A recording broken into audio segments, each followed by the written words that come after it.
Edukasi gizi anak dan tumbuh kembang anak. Duh, anak kok tubuhnya tak segemuk anak lain ya? Apakah pertumbuhannya terhambat? Apa perlu diberi MPASI penambah berat badan? Apa itu pertumbuhan? Kata tumbuh atau pertumbuhan di sini secara sederhana dapat diartikan sebagai bertambahnya ukuran fisik anak. Karenanya, pertumbuhan merupakan perubahan anak yang mudah terlihat, sebab dapat dinilai dengan mengukur panjang atau tinggi badan, berat badan, dan lingkar kepala. Lalu, bagaimana cara memantau pertumbuhan anak? Sejak anak baru dilahirkan, pertumbuhannya dipantau secara berkala dengan mengukur panjang atau tinggi badan, berat badan, dan lingkar kepala. Pengukuran ini terus dilakukan secara rutin saat kunjungan kontrol ke dokter atau puskesmas dan saat imunisasi atau dengan pemantauan melalui posyandu di lingkungan RW untuk memantau pertumbuhan anak. Saat ini, di Indonesia menggunakan kurva pertumbuhan milik Badan Kesehatan Dunia atau WHO dan kurva dari Center for Disease Control Prevention. Indikator yang umum digunakan adalah berat badan menurut tinggi badan.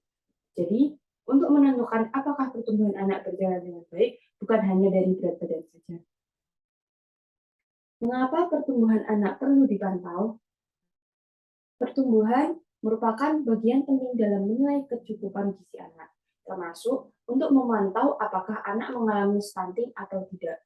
Stunting sendiri merupakan kondisi saat anak mengalami kekurangan gizi dalam waktu yang cukup lama. Akibatnya, anak mengalami gangguan pertumbuhan berupa tinggi badan yang lebih rendah dari standar usianya. Anak yang mengalami stunting umumnya mudah terkena penyakit dan terhambat perkembangan otaknya. Apa yang perlu dilakukan agar pertumbuhan anak berjalan dengan baik? Asupan gizi seimbang berperan penting dalam pertumbuhan anak. Perlu diketahui bahwa 1000 hari pertama kehidupan anak, yaitu sejak awal kehamilan sampai usia 2 tahun, merupakan masa pertumbuhan tercepat anak. Pada masa ini, terjadi pembentukan otak dan organ penting lainnya. Kecukupan nutrisi pada masa ini merupakan salah satu bagian penting untuk mendukung pertumbuhan pada anak. Lalu, nutrisi seperti apa yang baik untuk pertumbuhan anak? Saat anak genap berusia 6 bulan, membutuhkan MPASI untuk membantu memenuhi pertumbuhan nutrisinya. MPASI ini tentu saja bukan sekedar MPASI penambah berat badan, tetapi MPASI yang bergizi seimbang untuk dapat mendukung segala aspek tumbuh kembang anak.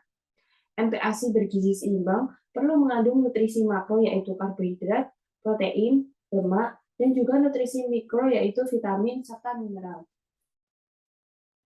Bagaimana memenuhi kebutuhan nutrisi harian anak? Untuk pemenuhan asupan nutrisi dari MPASI dapat menggunakan berbagai jenis bahan makanan, misalnya beras sebagai sumber karbohidrat, daging sapi atau daging ayam sebagai sumber protein, minyak sebagai sumber lemak, sayur dan buah sebagai sumber vitamin dan mineral, dan sebagainya.